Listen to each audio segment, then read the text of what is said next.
भाई साहब, पेट्रोल के प्राइस को लेकर आपका बेवकूफ तो बनाया ही जा रहा है, लेकिन साथ साथ उसके ऊपर आपकी जेब साइड से भी काटी जा रही है। जो E20 पेट्रोल आपको इस वक्त 102 रुपए प्रति लीटर मिल रहा है, वो आपकी जेब केवल दाम के नाम पर नहीं काट रहा, वो काट रहा है इस तरीके से भी कि जब ये E20 पेट्रोल आपकी मोटरसाइकिल गाड़ी में जाएगा तो गाड़ी कम माइलेज देगी, गाड़ी के पार्ट जल्दी खराब होंगे, इंजन में ज्यादा डैमेज होगा और आपकी जेब दो तरफा सरकार के द्वारा काट ली जाएगी। सरकार ने दावा किया था कि E20 पेट्रोल इस्तेमाल करने से देश का बड़ा फायदा होगा, पेट्रोल का इंपोर्ट कम होगा और तो और जो हमारे किसान हैं उनका भी बड़ा फायदा होगा, साथ ही आम लोगों को सस्ते में पेट्रोल भी मिल सकता है। लेकिन ऐसा कुछ भी नहीं हुआ, लेकिन हुआ उसके उल्टा।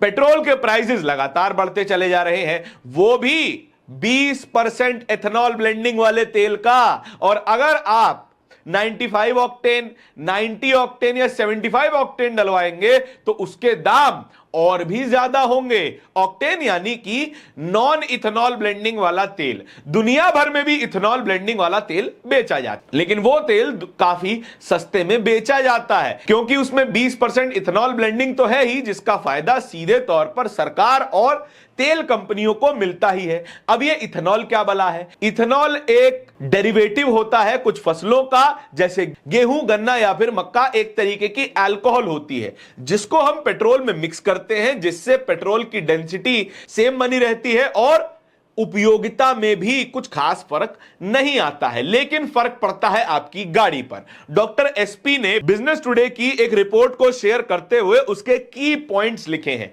E20 पेट्रोल से क्या क्या नुकसान हो रहा है आपकी गाड़ी में और आपकी जेब पर, यह बताया है। डॉक्टर एसपी लिखती है, E20 petrol force scam expose 50% pre 2023 petrol vehicles now guzzling more fuels, mileage crash after E20 mandate। 50% से ज्यादा 2023 से पुराने व्हीकल अब ज्यादा तेल का कंजम्पशन कर रहे हैं और माइलेज कम दे रहे हैं, यानी कि एनवायरमेंट का भारी नुकसान, तेल का ज्यादा कंजम्पशन। हेंस जो वादा किया गया था कि तेल के इंपोर्ट घटेंगे, ऐसा कुछ नहीं होने जा रहा क्योंकि माइलेज ही गिर जाएगी तो तेल आपको ज्यादा इस्तेमाल करना पड़ेगा। औसतन 5 से 10% ज्यादा तेल इस्तेमाल होने वाला है। उसके अलावा 29% owners facing engine damage, leakage, overheating science. Ethanol Yeats rubber and old parts. Ethanol जो करता है वो असल में मोटा मोटी वही है जो पानी लोहे के साथ करता है। इथेनॉल से आपकी पेट्रोल की टंकी में जंग जल्दी लगेगा, इथेनॉल से आपके जो रबर गैस्केट्स हैं उनकी लाइफ घट जाती है, यानी कि लीकेज हो सकती है। रबर गैस्केट्स यानी जो दो पाइप्स को जोड़ने के लिए बीच में वॉशर लगाया जाता है, वो रबर का होता है और वो जल्दी गल जाता है इथेनॉल की वजह से। अब आप जरा सोचिए कि माइलेज भी कम, पैसा भी ज्यादा, ऊपर से मेंटेनेंस का खर्चा भी ज्यादा। उसके ऊपर क्या होता है? Low energy density, you pay more for less. Officials led with fake 1 to 6% power drop claim. आपकी गाड़ी का इंजन इथेनॉल वाले तेल से कम पावर जनरेट करता है, फिर वही बात कि ज्यादा तेल खर्च करना पड़ेगा। अगर ये तमाम बातें मान ली जाएं और तमाम बातें सही साबित होती हैं तो नितिन गडकरी के वो तमाम वादे झूठे साबित होते हैं, वो तमाम वादे भ्रामक साबित होते हैं जो उन्होंने इथेनॉल ब्लेंडिंग से जुड़े हुए किए थे। इथेनॉल ब्लेंडिंग से पैसा कम खर्च होगा, इथेनॉल ब्लेंडिंग से किसानों का फायदा होगा, वगैरह वगैरह वाले वादे।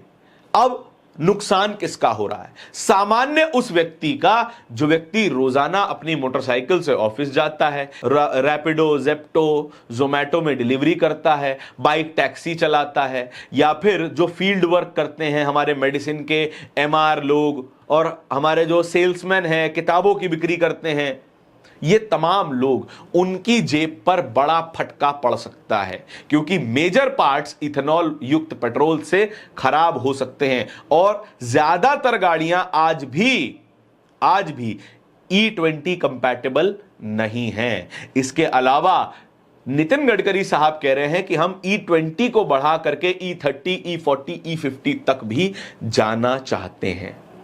यानी कि आपको वही दाम में, वही 102 103 रुपए के दाम में 50% तेल मिलेगा और 50% इथेनॉल मिलेगा। अगर फायदा हो भी रहा है तो सरकारी तेल कंपनियों को हो रहा है या फिर निजी तेल कंपनियों को हो रहा है, वो फायदा आम जनता तक पहुंच नहीं पा रहा है। जाहिर सी बात है, पेट्रोल से तो सस्ता ही होगा इथेनॉल। जब आप हमें 20% इथेनॉल ही बेच रहे हैं तो इथेनॉल मिलाने के बाद दाम तो कम कीजिए, लेकिन नहीं, ऐसा बिल्कुल नहीं होता हुआ नजर आ रहा। इसके अलावा this isn't the green policy, it is forced scam of 80% of India's fleet wake up. ये कोई ग्रीन प्लान नहीं है, ये कोई पोल्यूशन को कम करने का या फिर तेल पे कंजम्पशन कम करने का प्लान नहीं है। ये असल में मुनाफा बनाने का प्लान है और मुनाफा जो बना रहे हैं उनकी जेबें भर रही हैं, लेकिन वो जेब काटी जा रही है सामान्य नागरिकों की। नितिन गडकरी जी से बड़ी उम्मीदें थी कि वे एक समय पर कहे जाते थे कि भारत सरकार के बेस्ट परफॉर्मिंग मिनिस्टर है, जो उन्होंने हाईवेज पे काम किया, जिस तरीके के क्वालिटी हाईवेज भारत को बना करके दिए, लेकिन उस हाईवेज पर चलने वाली गाड़ियों की क्वालिटी ही कम हो जाएगी तो फिर तेल कंजम्पशन कम कैसे होगा साहब, बढ़ेगा ही ना। इस पूरी खबर के बारे में आपके क्या विचार हैं, कमेंट सेक्शन में बताइएगा जरूर। इस तरह की और भी खबरों को देखते रहने के लिए बोलता हिंदुस्तान को सब्सक्राइब जरूर कर लीजिएगा। बहुत बहुत शुक्रिया।